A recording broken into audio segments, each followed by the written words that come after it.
여러분, 이 미국의 유명한 기독교 작가인 이 맥스 루카도라는 사람이 있는데 혹시 그분의 책을 보신 적도 있으실 것입니다.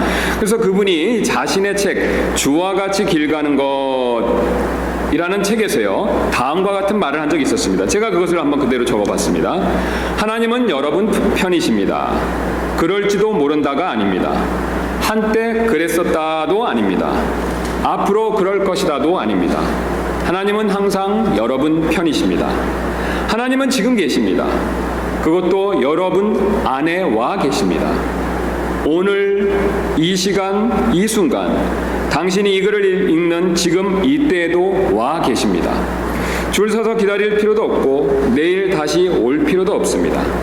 그분의 신실함은 당신이 잘한다고 커지는 것도 아닙니다. 또한 당신이 못한다고 줄어드는 것도 아닙니다. 하나님은 항상 여러분 편이십니다. 옆으로 고개를 둘러 보십시오. 하나님이 당신의 경기를 응원하고 계십니다. 관람석에 앉아 큰 소리로 당신의 이름을 부르고 계신 그분의 음성을 들어보십시오. 너무 지쳐 계속 뛰기 힘드십니까? 그렇다면 그분이 붙들어 주실 것입니다. 너무 낙심되어 싸우기 어려우십니까? 그렇다면 그분이 일으켜 세워주실 것입니다. 하나님은 여러분의 편이십니다. 하나님은 정말로 여러분의 편이십니다. 그분께 달력이 있다면 당신의 생일에 동그라미가 쳐져 있을 것입니다. 그분이 차를 모신다면 범퍼에 여러분의 이름이 붙어 있을 것입니다. 천국에 나무가 있다면 나무 이름에 여러분의 이름을 새겨 놓으셨을 것입니다. 하나님은 언제나 항상 여러분 편이십니다. 여러분 어떻습니까?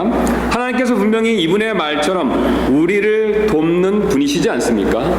특별히 우리가 지난 시간에 살펴본 것처럼 고난 가운데 인내함으로 영광을 기다리는 우리를 돕는 분이십니다. 하나님께서는 절대로 고난 가운데 있는 우리를 내버려 두거나 모른 채 하시는 분이 아니시죠. 그렇다면 하나님께서는 구체적으로 우리를 어떻게 도우실까요? 오늘 본문은 이에 대한 답을 우리에게 가르쳐주고 있습니다. 특별히 하나님께서 고난 가운데 인내함으로 영광을 기다리는 우리를 돕기 위해서 행하시는 놀라운 세 가지 일들을 우리에게 말씀해주고 계십니다. 그래서 우리 본문을 한번 다시 가서 보시면 26절부터 27절에서 그 첫 번째 돕는 일을 말씀하고 계십니다. 또한 이어지는 28절에서 그 두 번째 일을 말씀하고 계시고 끝으로 29절부터 30절에서 세 번째 마지막 일을 우리에게 말씀해주고 계십니다. 그래서 오늘 이 시간에 이를 순서대로 한번 살펴보도록 하겠습니다. 하나님께서 고난 가운데 인내함으로 영광을 기다리는 우리를 돕기 위해서 행하시는 첫 번째 일은 바로 성령의 도우심이 됩니다. 26절 한번 우리 다시 가서 보도록 하겠습니다. 8장 26절 이렇게 말씀하고 계십니다. 이와 같이 성령님께서도 우리의 연약함을 도우시나니 우리가 마땅히 기도할 바를 알지 못하나 성령께서 말로 할 수 없는 신음으로 친히 우리를 위해 중보하시느니라. 아멘. 자, 오늘 본문은 놀라운 사실을 우리에게 지금 말씀해주고 계시지 않습니까? 바로 믿는 자들이요, 18절에서 사도 바울이 앞에서 말씀하셨던 것처럼 고난과 23절에서 이미 앞에서 또한 얘기하셨던 신음 가운데 홀로 남겨져 있지 않다라는 사실을 말씀해주고 계시죠. 여러분 왜 그렇습니까? 우리가 읽었던 26절에서 이렇게 말씀하고 계시죠. 바로 성령께서 우리의 연약함을 돕고 계시기 때문이다라고 그렇게 말씀하고 계십니다. 여기서 도우신다라는 동사를 우리가 유심히 보실 필요가 있는데요, 다음과 같은 그런 그림과 뜻을 가지고 있습니다. 어떤 사람이 집에서 파티를 열었습니다. 여러분도 그런 경험 있으시죠? 손님을 초대한 것이죠. 근데 손님을 초대하면 어떻습니까? 우리 자매님들 특히 잘 아실 텐데요, 할 일이 무척 많죠.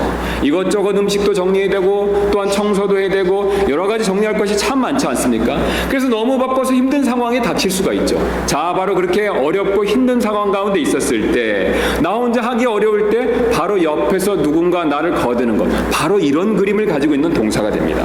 그래서 누가복음 10장 40절에 이 예가 하나 나오는데요, 10장 40절에서 이런 말씀을 성경이 우리에게 가르쳐주고 계시죠. 그러나 마르다는 섬기는 일이 많아 괴로워하더라. 마르다 역시 어떻습니까? 예수님을 초대하고 예수님의 친구들이 왔기 때문에, 예수님을 아는 사람들이 왔기 때문에 할 일이 많아서 괴로웠다라고 말하고 있죠. 그래서 그녀가 예수님께 이런 말을 한 적이 있지 않습니까? 그녀가 그분께 나와 이르되 주여 내 동생이 나 혼자 섬기게 내버려 두는 것을 돌아보지 아니하시나이까. 지금 도움을 요청하고 있는 내용이지 않습니까? 그런즉 그녀에게 명하사 그녀가 나를 돕게 하소서. 바로 여기 돕게 하소서가 단어가 오늘 본문 8장 26절에 나오는 돕다라는 그 단어와 정확히 똑같은 단어가 됩니다. 즉 혼자서 괴로울 정도로 할 일이 너무 많아서 완전히 지쳤었을 때 누군가 옆에서 돕는 그런 일을 말하고 있다는 것이죠. 오늘 놀랍게도 성령님께서 우리를 이렇게 돕고 계시다라고 말씀하고 계십니다. 게다가 도우신다라는 동사는요, 현재 시제로 사용되어 있습니다. 우리 앞에 쭉 보시면 과거 시제도 사용되어 있고 현재 완료 시제도 사용되어 있는데 오늘 특별히 사도 바울께서는요, 이 도우신다라는 동사를 현재 시제로 사용했다는 것이죠. 조금 더 첨부해서 말씀드린다면 이 그리스어에서는요, 헬라어에서는요, 우리나라 말과 영어하고는 좀 다르게 이 현재 시대는 어떤 동작이 계속해서 반복적으로 진행되는 그런 의미를 가지고 있습니다. 그래서 지금 현재 시대로 사용된 것은요, 성령님께서 딱 한 번 돕고 마시는 것이 아니라요, 계속해서 도우신다는 것이죠. 우리 그리스도인들을 가끔만 필요할 때만 한 번씩 이렇게 돕는다는 뜻이 아닙니다. 계속해서 영겁법 끊임없이 돕는다라는 뜻으로 말씀하고 계시다는 것이죠. 그런데 성령님께서 우리를 돕는 일은 다름 아니라 오늘 보시면 8장 26절에 이어서 우리를 위해서 대신 기도해 주시는 일이다라는 사실을 말씀해 주고 계십니다. 26절 다시 가서 한번 보시면요, 이와 같이 성령께서도 우리의 연약함을 도우시나니, 그 다음에 도우시는 내용을 이어서 말씀해 주고 계시죠. 우리가 마땅히 기도할 바를 알지 못하나 성령께서 말로 할 수 없는 신음으로 친히 우리를 위해 중보하시느니라.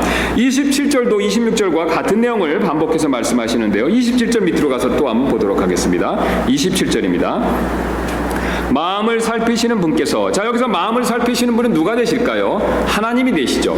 즉 하나님께서 성령의 생각이 무엇인지 아시나니 이는 그분께서, 여기 그분께서는 바로 이제 성령님이 되시죠.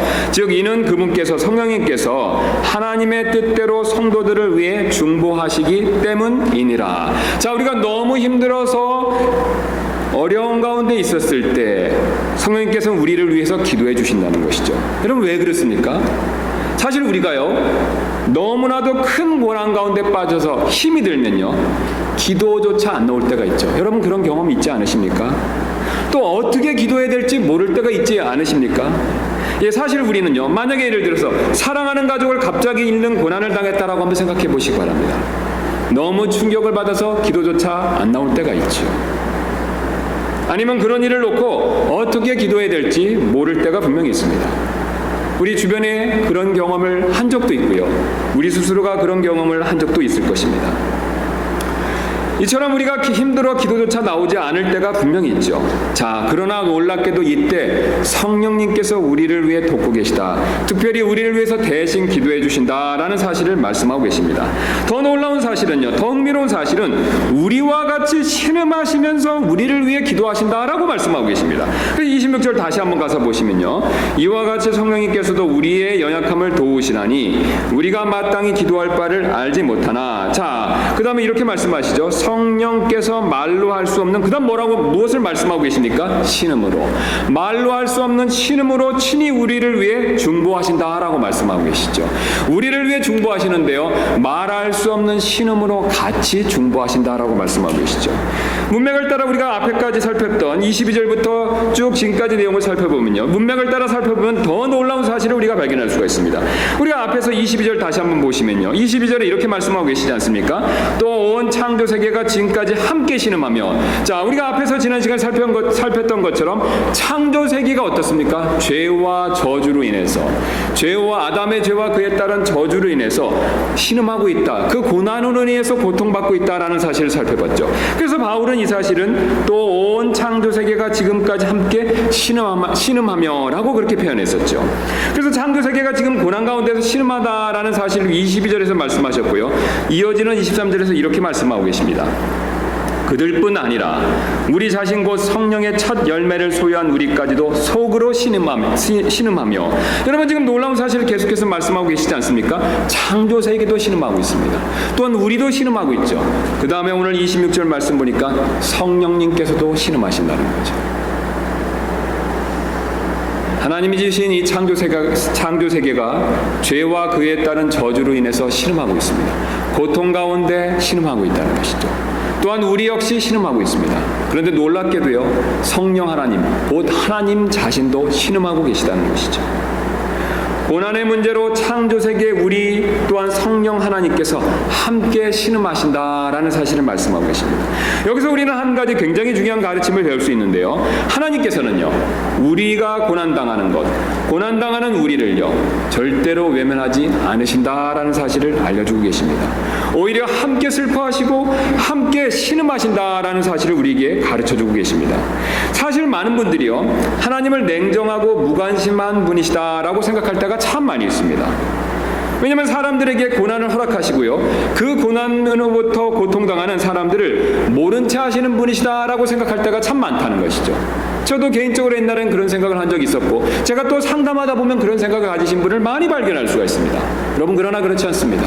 우리가 성경을 통해 보거나 우리가 신앙의 경험을 통해 봤었을 때 하나님께서는 결코 그렇게 냉정하신 분이 아니십니다. 하나님이 분명히 뜻과 목적이 있으셔서 우리에게 고난을 허락하실 때가 있지만요, 그 고난을 허락해 놓으시고 나 몰라라 내버려 두는 분이 아니시라는 것이죠. 저 높고 높은 하늘에 앉아서 팔짱을 끼시고 하늘의 왕자에 앉으셔서 우리의 고난받는 것을 그저 묵묵히 바라보시는 그런 분이 아니시라는 것이죠.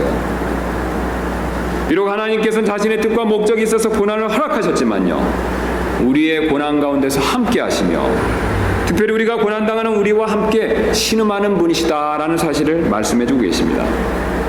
쉬운 예로 말씀드리면요, 제 아들이 아주 어렸었을 때 이 예방접종 주사를 맞은 적이 있었습니다. 그래서 지금도 기억이 나는데, 이 예방접종 주사가 주사 바늘이 꽤 컸는데요. 그래서 제가 그 바늘을 이렇게 간호사분이 들고 있는 것을 봤었을 때 이게 맞으면 아프겠다. 근데 이렇게 어린 아이가 맞으면 정말 울고 힘들어하겠구나, 그런 생각을 했었습니다. 그래서 그 간호사분이 이렇게 예방접종 주사를 가지고 오니까 제 아들도 나이가 어리고 어렸지만 그것을 알아차리고 벌써부터 울기 시작했습니다. 그래서 울면서 맞지 않으려고 해서 제가 할 수 없이 이렇게 아이를 꽉 껴안게 됐었습니다. 껴안고 있는 상태에서 그 간호사분이 예방접종 주사를 놓자 정말 죽을 것 같다라고 제 아들이 크게 운 적이 있었습니다. 그런데 그때 제 마음도 몹시 괴로웠습니다. 주사를 맞도록 허락한 저도 함께 괴로움을 느낀 것이죠. 하나님도 사실 이와 마찬가지가 되십니다. 우리에게 고난을 허락하신 하나님 역시 우리와 함께 신음하신다는 것이죠. 왜냐하면 우리는 그분의 자녀들이기 때문에 그렇습니다. 자신의 자녀가 괴로워하는데 모른 채 하는 부모가 세상에 어디 있겠습니까? 하나님보다 사랑이 없는 우리도요, 우리의 자녀가 고통 가운데 있었을 때 그 고통을 함께 나누지 않습니까? 하물며 사랑이신 하나님은 얼마나 자신의 자녀인 우리의 고통에 함께 하시겠습니까? 그래서 하나님께서는 자신의 자녀들인 이스라엘 백성에게 출애굽기 3장 7절에서 이렇게 말씀하신 적이 있습니다. 주께서 이르시되 내가 이집트에 있는 내 백성의 고난을 분명히 보았고 또 그들의 작업 감독들로 인하여 부르짖는 것을 들었나니 내가 그들의 고통을 아노라. 여기서 안다라는 단어는요, 단순히 이렇게 머릿속으로만 안다라는 그런 의미 이상의 뜻을 가진 동사가 됩니다. 즉 경험을 통해 안다라는 그런 의미까지 가지고 있죠. 즉 하나님께서는 그들의 고통을요, 머릿속으로만 아시는 것이 아니라 함께 느끼시고 그것을 경험하시면서 아신다라는 뜻으로 말씀하신다는 것이죠. 사실 우리가요, 아주 큰 고통과 슬픔에 빠졌었을 때 누가 그 고통을 이해해주고 함께 슬퍼해준다면요, 이보다 더 큰 위로가 없지 않겠습니까? 여러분, 한 가정에 누가 아시는 분이, 친한 분이, 또한 같은 우리 형제 자매님이요, 이 말 못할 어려움이 있었을 때 누가 그 어려움을 들어만 주어도 어떻습니까? 우리는 사실 큰 위로를 받는 것을 우리도 경험하고 그런 것을 분명히 볼 수가 있지 않습니까?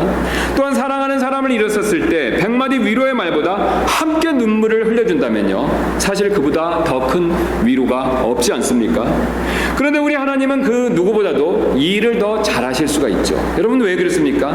우리 하나님은 전지하시기 때문에 그렇죠. 누구보다도 우리의 이런 슬픔과 고통을 가장 잘 아는 분이 되십니다. 그래서 성령님을 통해서 우리 안에서 탄식하신다라고 말씀하고 계시죠. 물론 우리는 이 탄식의 소리를 들을 수가 없습니다. 왜냐하면요, 우리가 알아들을 수 없는 말로 하시는 탄식, 우리가 알아들을 수 있는 말로 하시는 탄식이 아니기 때문에 그렇죠. 그래서 8장 26절 다시 한번 가서 보시면요, 이렇게 말씀하고 계시지 않습니까? 이와 같이 성령께서도 우리의 연약함을 도우시나니 우리가 마땅히 기도할 바를 알지 못하나 성령께서 말로 할 수 없는 신음으로 친히 우리를 위해 중보하시느니라. 자, 성령께서 신음하고 탄식하시지만요, 말로 할 수 없는, 우리가 알아들을 수 없는 그런 신음으로 탄식으로 우리를 위해서 중보하신다라고 말씀하고 계시죠.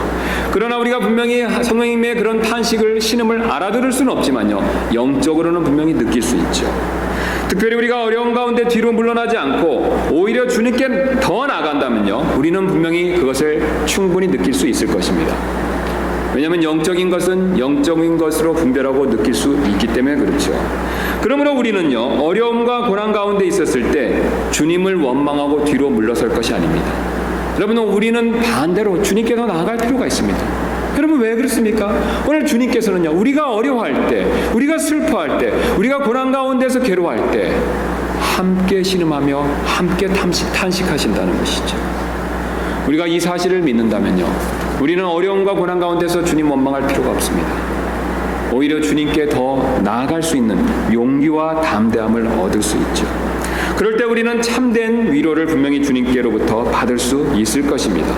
이것이 다가 아닙니다. 오늘 본문은요, 고난 가운데 있는 우리를 돕기 위해서 하나님께서 행하시는 또 다른 일을 알려주고 계시죠. 바로 하나님께서는요, 합력하여 선을 이루신다라는 사실을 말씀하고 계십니다. 우리 27절, 28절 말씀 다시 가서 한번 살펴보도록 하겠습니다. 밑에 있는 28절 한번 보도록 하겠습니다. 주님께서 이렇게 말씀하고 계시죠. 우리가 알거니와 하나님을 사랑하는 자들, 곧 그분의 목적에 따라 부르심을 받은 자들에게는, 그 다음에 뭐라고 말씀하고 계십니까? 모든 것이 합력하여 선을 이루느니라. 아멘. 자, 여기 우리는 앞에서요, 우리는요, 하나님께서 우리의 영광을 위해서 고난을 허락하셨다라는 사실 지난 시간에 살펴봤었죠. 그래서 18절 말씀 위로 올라가서 잠시 보시면요, 내가 생각하건대 이 현 시대의 고난들은 앞으로 우리 안에 나타날 영광과 좋게 비교될 수 없도다. 자, 우리가 하나님께서 고난을 허락하신 이유는 무엇 때문에 그렇습니까? 영광을 주시기 위해서라는 거죠. 그것도 우리가 고난을 열을 주셨다면요, 영광은 100, 아니 200, 300, 1000 그 이상 된다는 것이죠. 그 근거로 사도 바울은 고린도후서 4장 17절에서요, 우리가 잠시 받는 가벼운 고난이 우리를 위해 훨씬 더 뛰어나고 영원한 영광의 무거운 것을 이루느니라. 아멘. 이렇게 말씀해 주신 적이 있습니다. 우리의 고난을 가볍다라고 얘기하고 있다는 것이죠. 사실 우리 입장에서는요, 우리 시각에서는 우리의 고난은 너무나도 클 때가 많이 있습니다. 여러분, 그러나 우리는 하나님의 시각으로 우리의 고난을 살펴볼 필요가 있습니다. 우리의 고난은 태산과 같이 우리 앞에 서 있고 그 고난으로 인해서 우리가 짓눌려서 아무것도 할 수 없는 것 같이 보이지만요, 그 고난은요, 우리가 받을 영광에 비하면 아무것도 아니라는 것이죠. 새의 깃털보다도 더 가벼운 것이다 라고 그렇게 그 사실을 우리에게 말씀해 주고 계십니다. 이처럼 하나님께서는 우리의 고난이 영광이 되도록 합력하여 선을 이루도록 그렇게 정하셨다라고 말씀하고 계십니다. 여러분, 왜 그렇습니까? 바로 하나님께서는 선하신 분이시기 때문에 그렇지 않습니까? 한번 마귀를 생각해 보시기 바랍니다. 마귀는 악한 존재이죠. 그래서 마귀는 악하기 때문에 항상 악으로 시작해서 악으로 끝나게 만드는 존재가 됩니다. 아니면 가끔이지만 속이기 위해서요, 선으로 시작했다 하더라도 어떻습니까? 악으로 끝나게 만들죠. 그러나 우리 하나님은 선하신 분이십니다. 항상 선하시기 때문에 비록 악으로 시작했다 하더라도요, 반드시 선으로 끝날 수밖에 없다는 것이죠. 게다가 우리 하나님께서는 무엇이든지 하실 수 있는 분이십니다. 그래서 아무리 세상과 마귀가 우리에게 악을 행하고요, 나쁘고 힘든 어려운 일을 우리에게 짊어지운다 하더라도요, 하나님께서는 아무런 제약 없이 악을 선으로 분명히 바꾸실 수 있는 분이십니다. 우리는 대표적으로 요셉의 예를 통해서 이 사실을 알 수가 있습니다. 그래서 제가 요셉이 그것을 고백한 내용을 주보에 적어봤는데요, 우리 한번 주보를 봐주시면 감사하겠습니다. 창세기 50장 20절 말씀 되겠습니다. 요셉이 자신의 형들에게, 두려워하는 자신의 형들에게 다음과 같이 고백하는 내용이 되죠. 50장 20절입니다. 오직 당신들로 말하건대 당신들은 내게 악을 행하려고 생각하였으나 오히려 하나님은 그 일을 선이 되도록 계획하시고 이루셔서 이날과 같이 많은 사람을 살려두게 하셨나니. 여러분, 지금 요셉의 고백이 놀랍지 않습니까? 우리가 잘 아시는 대로 요셉의 형들은요, 시기심 때문에 요셉을 이집트로 노예로 팔아버리는 그런 일을 저질렀죠. 그런데 오늘 요셉의 표현은요, 당신들은 내게 악을 행하려고 생각하였으나 그들이 실제로 요셉을 해치려고 행동을 취했지만요, 요셉은 놀랍게도요, 하나님의 시각에서 악을 행하려고 생각한 것에 그쳤다라고 얘기하고 있습니다. 왜냐하면 그들의 뜻대로 이루어진 것이 아니기 때문에 그렇다는 것이죠. 반대로 하나님께서는 어떻습니까? 그들이 실제적으로 팔았지만요, 그들의 판 계획을 뒤집어 엎으시고 어떻게 했습니까? 그를 이집트의 총리로 삼아주셨죠. 그래서 요셉은 이것을 이렇게 표현하고 있죠. 오히려 하나님은 그 일이 선이 되도록 계획하시고 이루셔서 요셉의 형들이 사실은 악한 일을 저질렀지만요, 하나님 보셨을 때 그것은 그들의 생각에서 머무는 일이었다는 것이죠. 실제로 그 일이 성공하지 못했다는 것입니다. 그들의 생각에서 끝난 일이었다는 것이죠. 여러분, 왜 그렇습니까? 그들이 생각해서 요셉을 노예로 팔아서 그를 망하게 하는 것 같이처럼 그렇게 행동을 취했지만요, 그 계획은 결국 하나님께서 합력하여 선을 이루심으로 실패하고 요셉은 하나님께서 계획해 놓으신 영광을 받았다는 것입니다. 즉 합력하여 선을 이루어 주신 것이죠. 우리가 잘 아는 욥의 경우도 마찬가지가 됩니다. 잘 아시는 대로 욥은 사탄의 시험으로 모든 재산을 잃어버렸습니다. 또 하나님께서 주신 10명의 자녀들도 한꺼번에 다 잃어버렸죠. 하나님께서 그렇게 망하게 하신 것이 아니죠. 하나님께서 그런 악을 그의 믿음을 연단시키시기 위해서 마귀가 요구하는 것을 잠깐 허락해 주신 것이죠. 하나님은 절대로 악에게 시험받지도 아니하시고 악으로부터 우리를 시험하시지도 않으십니다. 모든 악한 일은 사실 마귀와 세상이 꾸미는 일이죠. 하나님은 반대로 오히려 그것을 보호해 주시다가 어떤 뜻과 목적이 있으셔서 그것을 보호해 주시는 일을 잠깐 치우실 때가 있을 뿐입니다. 그래서 욥에게도 마찬가지로 하나님께서 그의 재산과 모든 것들을 울타리로 둘르시면서 보호해주고 계시다가 잠깐 치워주셨죠. 그때 마귀가 그를 공격해서 그의 모든 재산을 가져갔고 10명의 자녀들을 다 데려갔고 그 다음에 마지막으로 종기로 그의 건강마저도 빼앗아갔습니다. 그러나 욥은 아시는 대로 이 고난을 믿음으로 인내했습니다. 그리고 마침내 하나님께서 그의 고난을 선으로 갚아주셨죠. 바로 믿음의 영웅이다라는 그런 영광을 그에게 허락해 주신 것이죠. 그리고 잃었던 모든 것보다 더 많은 복을 주셨다라는 것을 욥기가 가르쳐주고 있습니다. 그래서 제가 오늘 적어놓은 주보 봐주시면요, 욥기 42장 12절부터 17절에서 하나님께서 그에게 더 많이 갚아주신 내용을 다음과 같이 말씀해주고 계십니다. 12절입니다. 이와 같이 주께서 욥의 마지막 끝을 그의 처음보다 더 복되게 하셨으니 그는 양 14,000마리와 낙타 6,000마리와 소 1,000결이와 암나귀 1,000마리를 소유하였더라. 또 그가 아들 7과 딸 3을 두었더라. 그가 첫째 딸의 이름을 여미마라 하였고 둘째 딸의 이름을 부시아라 하였으며 셋째 딸의 이름을 게렌 합북이라고 하였더라. 온 땅에서 욥의 딸들처럼 아리따운 여자들을 찾을 수 없었더라. 그들의 아버지가 그들에게 그들의 형제들 가운데서 상속 재산을 주었더라. 이 일들 뒤에 욥이 140년을 살며 자기 아들들과 손자들을 4대까지 보았고 이렇게 욥이 늙고 날들이 차서 죽었더라. 아멘. 여러분 어떻습니까? 하나님께서 처음에 주신 복보다 더 많은 것으로 갚아주셨죠. 합력하여 선을 이루어 주신 것입니다. 심지어는 예수님의 경우도 마찬가지가 되죠. 우리 예수님께서는 우리를 위해서 십자가의 고난을 당하셨습니다. 그러나 놀랍게도 주님께서는요, 하늘에 계신 아버지 하나님께서는요, 예수님의 십자가를 부활의 권능으로 바꿔주셨습니다. 합력하여 선을 이루어 주신 것이죠. 십자가의 조롱을요, 부활의 영광으로 바꿔주신 것이죠.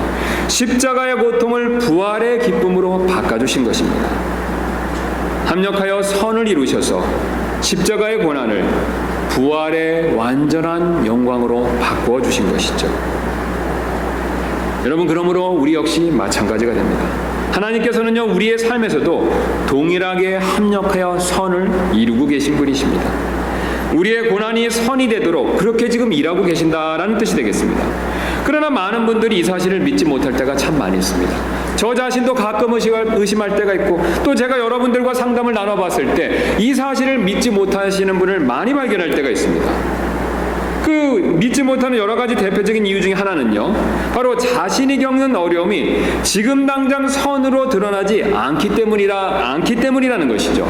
제가 합력하여 선을 이루십니다. 조금 더 믿음으로 참고 인내하시죠. 폭풍이 지나갈 때까지만 조금만 참으시면 됩니다. 라고 말씀드린다면요, 많은 분들이 이렇게 질문하십니다. 왜 당장 지금 그럼 하나님께서는 선을 이루어주지 않습니까?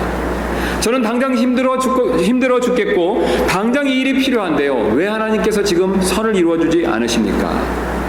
바로 내가 원하는 때, 내가 필요한 때 선이 드러나지 않기 때문에 이 사실을 믿지 못한다는 것이죠. 그러나 하나님께서는요, 모든 어려움을 지금 당장 내가 원하는 때, 내가 필요한 때 선으로 바꾸어 주시겠다라고 약속하신 적이 없습니다. 성경은 결코 그런 약속을 한 적이 없다는 것이죠. 내가 원하는 때가 아니라 바로 하나님께서 결정하시는 때, 바로 그때 하나님께서는 선을 이루어 주신다는 것이죠. 여러분, 왜 주님께서 이렇게 하십니까? 바로 이 세상에 있는 그 누구보다도요, 심지어는 나 자신보다도요, 하나님께서 가장 정확한 때를 가장 잘 아시기 때문에 그렇죠. 여러분, 한번 요셉의 경우를 생각해 보시기 바랍니다. 요셉은요, 17세 노예가 됐습니다. 그리고 그는 30세 이집트 총리가 됐죠. 무려 13년 동안 이루 말할 수 없는 고난과 어려움 가운데 처해 있었습니다. 요셉은 분명히 그 이전에 빨리 하나님께서 그 고난으로부터 구출해 주시길 원했겠죠. 요셉이 이집트 총리가 되는 것을 정확히 알고 있었다면요, 하루빨리 하나님께서 자신을 이집트 총리로 삼아주기를 원했겠죠. 그러나 이 13년은요, 요셉이 결정한 것이 아닙니다. 주님이 결정하신 것이죠. 모든 것의 가장 정확한 때를 아시는 그 주님께서 결정하신 시간이 된다는 것이죠. 여러분, 우리 역시 마찬가지가 됩니다. 우리 삶에서 지금 어려움이 있습니까? 여러분, 그렇다면 가장 먼저 주님께서 합력하여 선을 이루실 것을 우리는 분명히 믿을 필요가 있습니다. 여러분, 그때가 지금이 아니기 때문에 낙심이 되십니까? 여러분, 그렇다면 조금 더 기다리실 필요가 있습니다.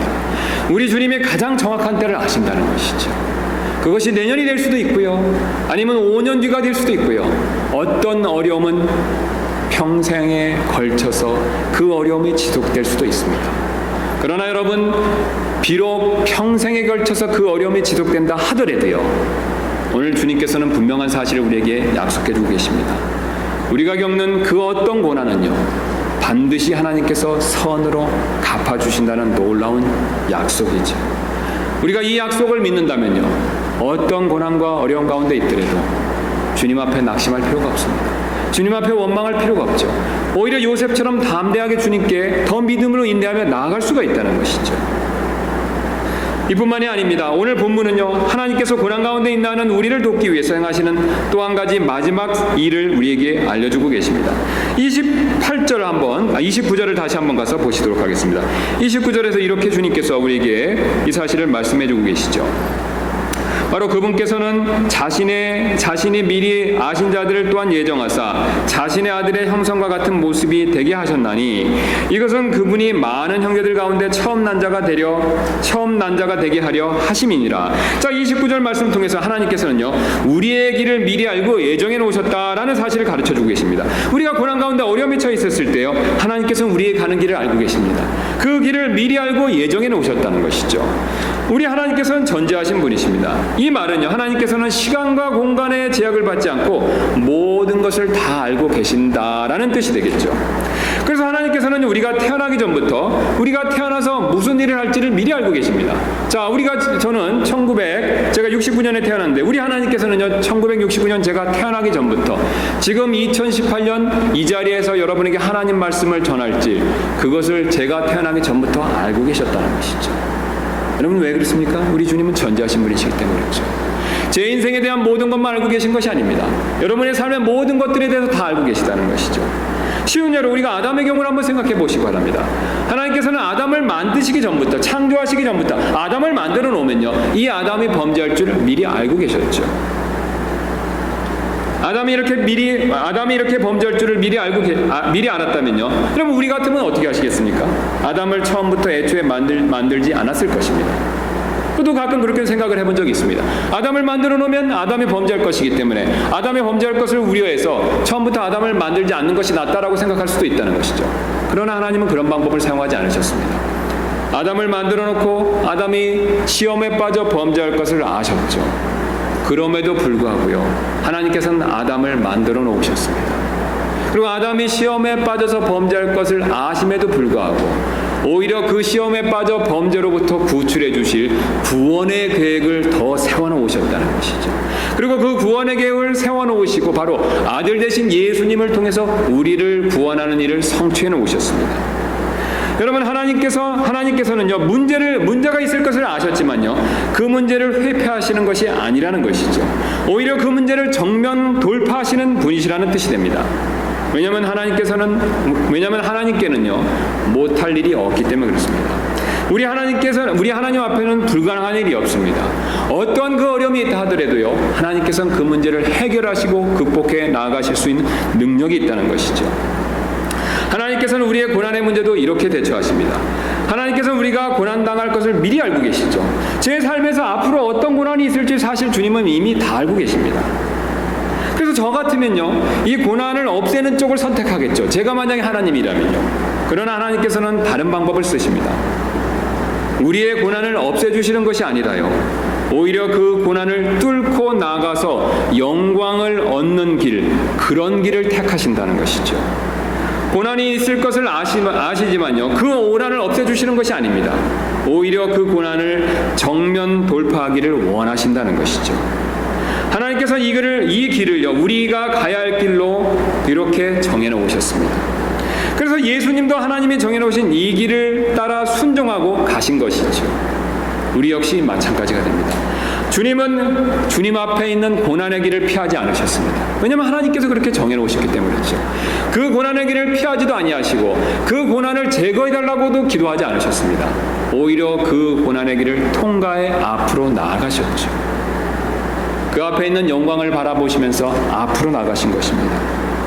그렇다면 하나님의 자녀인 우리 역시 마찬가지가 됩니다. 하나님께서 이런 동일한 길을 정해놓으셨기 때문에 우리 역시 피할 수가 없다는 것이죠. 우리 역시 이 길을 바꿀 수가 없다는 것이죠. 모든 그리스도인들은 사실 이 길을 가야 할 필요가 있습니다. 그리고 이 길을 통과했을 때만 그리스도처럼 영광을 얻을 수 있게 될 것입니다.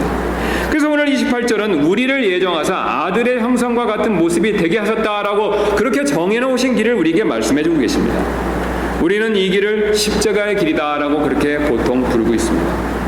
구원받은 우리는 하늘에 가기 전까지 주님 가신 이 길을 갈 수밖에 없습니다. 바로 주님이 이 길을 정해 놓으셨기 때문에 그렇습니다. 그리고 우리가 이 길을 마쳤을 때 주님께서는 오늘 여러 번 우리에게 약속하신 것처럼 반드시 우리에게 큰 놀라운 비교할 수 없는 영광을 허락해 주실 것입니다. 그래서 바울은 이렇게 우리에게 권면한 적이 있습니다. 디모데후서 4장 7절부터 8절입니다. 내가 선한 싸움을 싸우고 나의 달려갈 길을 마치고 믿음을 지켰은즉 이후로는 나를 위하여 의의 관이 예비되어 있나니 주 곧 의로우신 심판자께서 그날에 그것을 내게 주실 것이요 내게만 아니라 그분의 나타나심을 사랑하는 모든 자들에게도 주시리라. 아멘. 오늘 우리는 하나님께서 고난 가운데 인내함으로 영광을 기다리는 우리를 돕기 위해서 행하시는 세 가지 일들을 살펴보았습니다. 가장 먼저는 성령께서 우리를 도우신다라는 놀라운 사실을 살펴보았습니다. 또한 주님께서는 우리의 고난을 합력하여 선을 이루어 주신다라는 사실도 살펴보았습니다. 그리고 우리의 길을 미리 예정해 놓으셨고 그 길을 갔을 때에만 우리가 영광을 얻을 수도 있다라는 사실을 또한 가르쳐 주셨습니다. 그러므로 우리는 고난 가운데 있다 하더라도 혼자 가고 있는 것이 절대로 아니다라는 사실을 명심할 필요가 있습니다. 바로 주님이 우리 편이 되어 주신다는 것이죠. 주님이 바로 우리를 위해 지금 일하고 계시다는 것이죠. 제가 인터넷을 검색하다가 한 목사님이 작사를 해서 부른 찬양이 너무나도 마음에 와닿아서 그 가사를 그대로 한번 적어보았습니다. 그래서 그 가사 내용을 그대로 한번 읽어드리도록 하겠습니다. 왜 나만 겪는 고난이냐고 불평하지 마세요. 고난의 뒤편에 있는 주님이 주실 축복 미리 보면서 감사하세요. 너무 견디기 힘든 지금 이 순간에도 주님이 일하고 계시잖아요. 남들은 지쳐 앉아 있을지라도 당신만은 일어서세요. 힘을 내세요. 주님이 손잡고 계시잖아요. 주님이 나와 함께함을 믿는다면 어떤 역경도 이길 수 있잖아요. 왜 이런 슬픔 찾아왔는지 원망하지 마세요. 당신이 잃은 것보다 주님께 받은 은혜 더욱 많음에 감사하세요. 너무 견디기 힘든 이 순간에도 주님이 일하고 계시잖아요. 남들은 지쳐 앉아 있을지라도 당신만은 일어서세요. 힘을 내세요. 힘을 내세요. 주님이 손잡고 계시잖아요. 주님이 나와 함께함을 믿는다면 어떤 고난도 견딜 수 있잖아요. 오늘 하나님께서는 고난 가운데 있는 우리를 위해 일하고 있다라는 사실을 알려주셨습니다. 그러므로 우리는 고난 가운데 있다고 하더라도 주님의 손을 잡고 일어설 필요가 분명히 있습니다. 이 찬양의 가사처럼 어떤 고난 가운데에서도 주님의 손 잡고 일어서는 저와 여러분들 되시기를 주님의 이름으로 소원합니다.